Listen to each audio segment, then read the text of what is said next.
The London lollipop फिर से स्वागत करता है दोस्तों आप सभी का। ये बात है पिछले ही साल की, मतलब साल 2023 की 7 सितंबर की। जवान मूवी रिलीज हुई थी और ये मूवी बॉक्स ऑफिस पर ब्लॉकबस्टर साबित हुई थी। इसमें स्टार कास्ट थी शाहरुख खान, विजय सेतुपति, दीपिका पादुकोण एवं नयनतारा के अलावा और बहुत सारी एक्ट्रेस। लेकिन एक एक्ट्रेस जिसने इस मूवी से लाइमलाइट लूटी थी और जो साउथ की एक लेडी सुपरस्टार कही जाती है वो थी नयनतारा। नयनतारा को इस मूवी में काम करने के बाद हिंदी ऑडियंस से काफ़ी प्यार मिला और उन्होंने अपनी खूबसूरती के लिए लाइमलाइट भी खूब बटोरी। दोस्तों शौक लगेगा आपको जानकर कि इनकी उम्र 42 साल है और 42 साल की उम्र में भी इतनी खूबसूरत दिखती हैं। लेकिन सिर्फ ये अपनी खूबसूरती के लिए नहीं जानी जाती हैं, ये जानी जाती हैं अपने लव अफेयर के लिए भी। इनके लव अफेयर तो कम रहे हैं, लेकिन जिनके साथ भी रहे हैं उनके कारण ये बहुत ज़्यादा चर्चा में रही हैं। एक एक्टर के साथ इनकी कुछ प्राइवेट पिक्चर्स भी वायरल हो गई थी, जिसके चलते ये डिप्रेशन का शिकार भी हो गई थी। लेकिन अभी हाल ही में चर्चा में आई थी धनुष के कारण, क्योंकि इन्होंने एक नेटफ्लिक्स पर डॉक्यूमेंट्री रिलीज की थी और इस डॉक्यूमेंट्री में इन्होंने एक छोटी सी BTS क्लिप यूज़ कर ली थी, जो थी नानम राउडी धान की, जिसे प्रोड्यूस किया था धनुष ने। इसीलिए धनुष ने इन पर 10 करोड़ रुपए का कानूनी नोटिस जारी करवा दिया था, या तो क्लिप हटाओ वरना मुझे 10 करोड़ रुपए दो। धनुष और नयनतारा का यह झगड़ा भी काफ़ी लाइमलाइट में रहा, जहां पर एक अवार्ड शो में ये दोनों एक दूसरे को इग्नोर करते हुए भी दिखे। तो चलिए जरा बात करते हैं इस लेडी सुपरस्टार के बारे में, जो काफ़ी चर्चा में रहती हैं, खासकर अपने अफेयर्स को लेकर। फिलहाल अब इन्होंने शादी कर ली है, तो किससे की ये शादी इसकी भी बात करेंगे और इन्होंने डेब्यू किस फिल्म से किया। दोस्तों नयनतारा का जन्म 18 नवंबर साल 1984 को केरल के तिरुवल्ला में हुआ था और जो इनका असली नाम है वो नयनतारा नहीं है, बल्कि इनका असली नाम तो डायना मरियम कुरियन था और ये एक ईसाई परिवार में जन्मी थी। हालांकि ये बात अलग है कि इन्होंने आगे चलकर हिंदू धर्म अपना लिया है। 19 साल की उम्र में इन्होंने फिल्मों में डेब्यू कर लिया था और उनकी जो पहली फिल्म थी वो थी मनासी नक्काड़े। ये मूवी साल 2003 में रिलीज हुई थी और यह एक मलयालम फिल्म थी जो कि बॉक्स ऑफिस पर हिट भी रही थी। इसके बाद इन्होंने और बहुत सारी मूवी की, जिसमें इंक्लूड है नट्टू राजाबू, विस्मया थुम्बू और चंद्रमुखी जैसी मूवी। और दोस्तों ये जो चंद्रमुखी मूवी थी ये नयनतारा की एक ब्लॉकबस्टर मूवी साबित हुई थी, जिसके कारण ये जो नयनतारा थी ये तमिल में टॉप एक्ट्रेस में जाकर शामिल हो गई थी और इनकी डिमांड भी उस समय काफ़ी बढ़ गई थी। अब वक्त आ जाता है साल 2006 का और जो नयनतारा होती हैं वो बल्लवन नाम की एक मूवी में काम कर रही होती हैं। इस मूवी में इनके जो एक्टर होते हैं वो होते हैं सिम्बू, और सिम्बू से बल्लवन के सेट पर ही इनकी मुलाकात होती है और आगे चलकर इनकी दोस्ती होती है।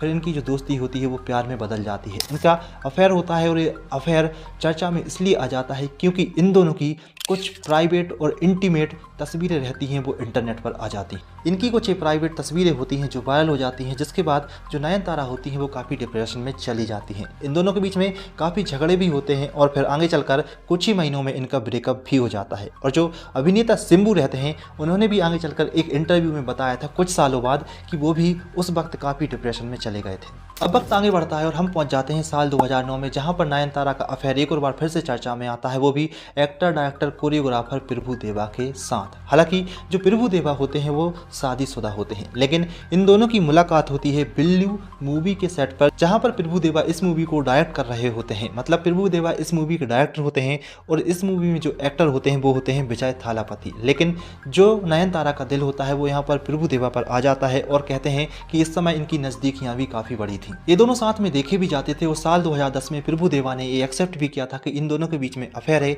और ये दोनों एक दूसरे से शादी करना चाहते हैं। लेकिन जो प्रभु देवा थे वो ऑलरेडी शादीशुदा थे, इसलिए इन दोनों की शादी हो नहीं पा रही थी। इसी के चलते साल 2011 में प्रभु देवा और इनकी जो पत्नी थी इनके बीच में तलाक हो जाता है। हालांकि जो प्रभु देवा की पत्नी थी रामलता, वो प्रभु देवा से तलाक लेना नहीं चाहती थी। इन दोनों की शादी साल 1995 में हुई थी और इनके 3 बेटे भी थे। लेकिन जब प्रभु देवा की पत्नी रामलता को प्रभु देवा के अफेयर के बारे में पता चलता है तो इसको लेकर सोशल मीडिया पर काफ़ी ज़्यादा हंगामा भी होता है और एक कोर्ट भी जाती हैं और कहती हैं कि मैं अपने पति से तलाक नहीं लूँगी। लेकिन आखिरकार इन दोनों के बीच में तलाक हो जाता है और फिर आगे चलकर ऐसी खबर आती है कि प्रभु देवा और नयनतारा एक दूसरे से शादी करना चाहते हैं। अब वक्त आ जाता है साल 2011 का और ये खबरें बहुत ज़्यादा जोरों पर थी कि प्रभु देवा और नयनतारा एक दूसरे से शादी करने वाले हैं। लेकिन अचानक से एक दिन खबर आती है कि इन दोनों के बीच में ब्रेकअप हो गया है और जो प्रभु देवा और जो नयनतारा होते हैं वो कहते हैं कि हमारे बीच में ऐसा कभी भी कमिटमेंट नहीं था कि हम शादी करने वाले। और यहाँ से इन दोनों के रास्ते अलग अलग हो जाते हैं and they never looked back. और हम पहुँच जाते हैं साल 2015 में,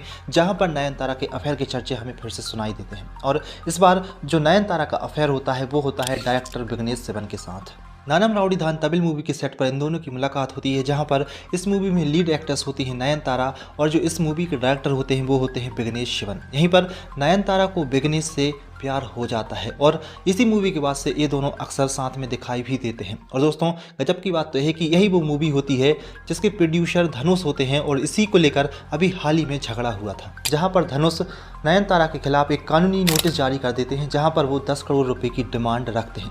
और इस वीडियो के शुरू में ही मैंने आपको बताया था कि नयनतारा की एक डॉक्यूमेंट्री रिलीज हुई है जिसका नाम है Nayanthara beyond the fairy tale. यह जो डॉक्यूमेंट्री है नेटफ्लिक्स पर रिलीज हुई है और इसकी रिलीज डेट थी 18 नवंबर साल 2024, मतलब कुछ ही समय पहले। और इसी डॉक्यूमेंट्री में नयनतारा ने एक BTS क्लिप यूज़ की है जो कि नानम राउडीधान की थी और जिसे प्रोड्यूस किया था धनुष ने, मतलब इसके जो राइट्स थे वो धनुष के पास थे। BTS का मतलब होता है दोस्तों यहाँ पर बिहाइंड द सीन, कुछ ऐसे सीन्स रिकॉर्ड कर लिए जाते हैं जो कि मार्केटिंग के लिए यूज़ किए जाते हैं। धनुष को ये बात यहाँ पर बिल्कुल भी पसंद नहीं आती है कि उनकी मूवी का कोई भी सीन कोई और यूज़ कर ले। इसी के चलते धनुष नयनतारा पर 10 करोड़ रुपए का जुर्माना लगा देते हैं। फिलहाल दोस्तों हम चलते हैं नयनतारा और विघ्नेश की ओर, जिनके प्यार के चर्चे सोशल मीडिया पर बहुत ज़्यादा होते हैं और इस बार हमें कोई भी हार्ट ब्रेकिंग न्यूज़ नहीं आती है। साल 2021 में ये दोनों सगाई करते हैं और 9 जून साल 2022 को ये दोनों शादी के बंधन में बंध जाते हैं। और दूसरी तरफ जो प्रभु देवा थे वो भी साल 2020 में हिमानी सिंह नाम की एक लेडी से शादी कर लेते हैं और इनकी एक बेटी भी है। तो दोस्तों ये थी नयनतारा की पर्सनल लाइफ से लेकर प्रोफेशनल लाइफ तक की कहानी, जहां पर ये हमेशा ही चर्चा में बनी रहती हैं। इन्फॉर्मेशन पसंद आई तो वीडियो को लाइक कर सकते हैं, दोस्तों के साथ शेयर करें, चैनल को सब्सक्राइब करके रखें। मिलते हैं अगले वीडियो में, तब तक के लिए जय हिंद।